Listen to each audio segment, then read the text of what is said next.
Women's Heart Health. Voices of lived experience. My name's Trisha, I'm 52 years old. On the 20th of September 2021 my life changed. I woke up and it was a Monday morning and like I usually do, got in for a shower, needed to wash my hair. I had a wee bit of palpitations, but I didn't think anything of it. I came out of the shower and I felt really warm and I thought, I'm having a bit of a hot flush, and then from there it kind of went downhill. I started experiencing chest pain. I had a pain radiating down my left arm.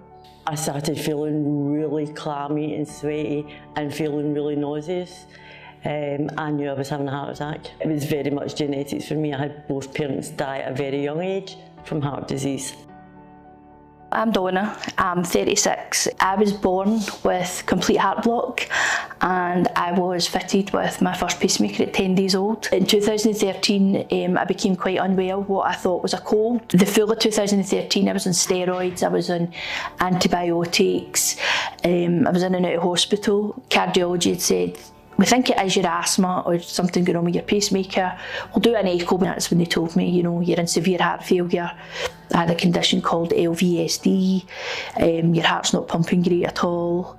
We're really sorry, you know, it's not your asthma. Doctors thought, like, because I had grown up in and out of the hospital, that I was fine with this and I'd heard of it, and I hadn't. You know, that day in that room, I was like a rabbit in headlights, thought I was dying. My name is Jill. I live in Edinburgh and I'm a clinical massage therapist. In 2021, I had one, probably two heart attacks. I had no idea I was having a heart attack.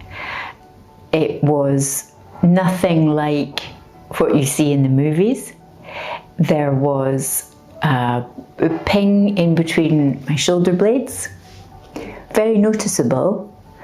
But I could ignore it, and then 5 minutes later, intense pressure or pain on the chest.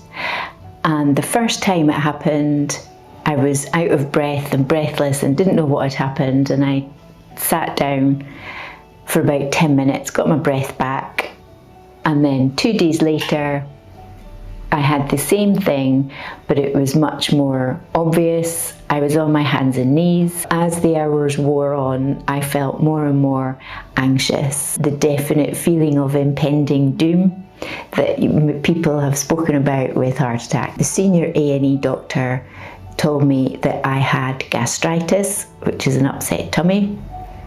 And then as I was about to leave, my blood tests came back to say that I had elevated troponin levels, and the senior A&E doctor was super apologetic and said, you have definitely had a heart attack. And they discovered that I had had a SCAD heart attack. SCAD stands for spontaneous coronary artery dissection. Challenges after a heart event. I just thought that my heart would be healthy because my full-time job has been physical for the last 30 years. And I just assumed that you could only have a heart attack if you had blocked arteries. Now obviously you can, but I think it psychologically affected me quite a lot because there was nothing I could have done to avoid it. If there is anything you can do to improve your heart health generally, do it. I'm terrified. I'm so scared that it's going to happen again. I feel so weak, I feel so vulnerable, it's not like me. I thought, is this my life now? Bear in mind, before this I was extremely physically active. I was doing high intensity aerobic workouts to the point where I could hardly lift a kettle. It's not just the heart failure you need to deal with. For me, it was other things as well. I had to be started on blood thinners. The nosebleeds were horrendous. The period bleeding, it was horrendous. I got diagnosed with a heart failure and my consultant said to me, you won't be able to have children. People need to remember, like, it's such a massive thing to be told.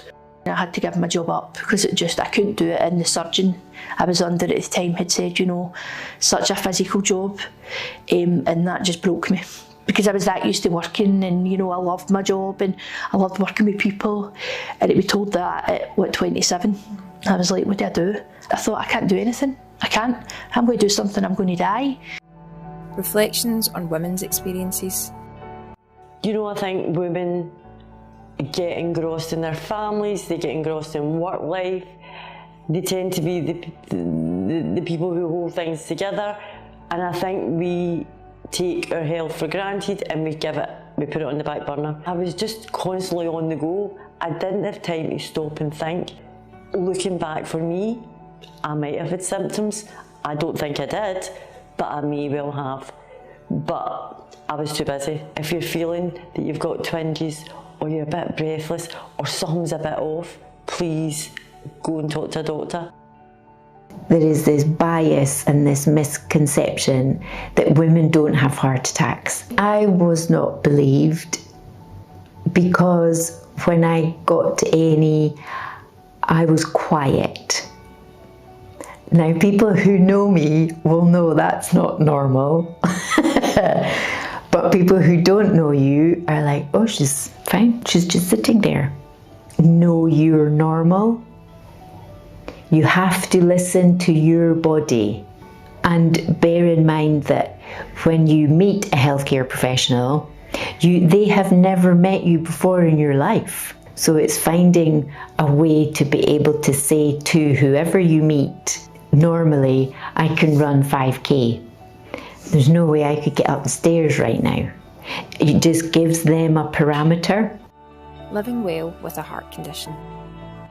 I'm doing okay, you know, there's times, good days, bad days, there's a lot I can't do on my own, I need the help, and I think you need to accept that. You learn to live your life like you control the heart failure, you learn new hobbies, you know, you just have to, and that's the way I look at things, you know, you get one life, just take it and just enjoy it and learn to live the new, I always say I've lived the new me. I've learned to live the new Donna, because I feel sometimes people just look, oh, you've got heart issues.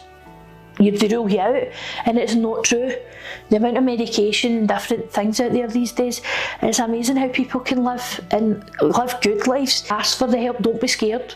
Don't be scared to ask your cardiologist, ask your nurse, ask anybody, like, what does this mean for me? Like, am I going to have to stop X, Y, Z? Like, what can I do?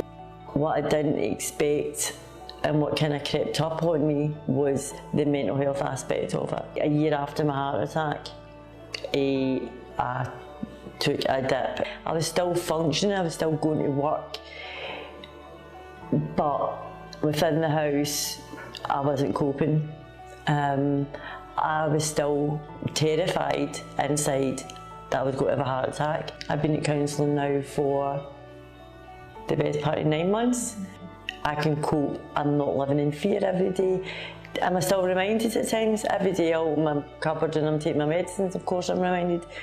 But I suppose for me, living with heart disease is not a death sentence. There is a future.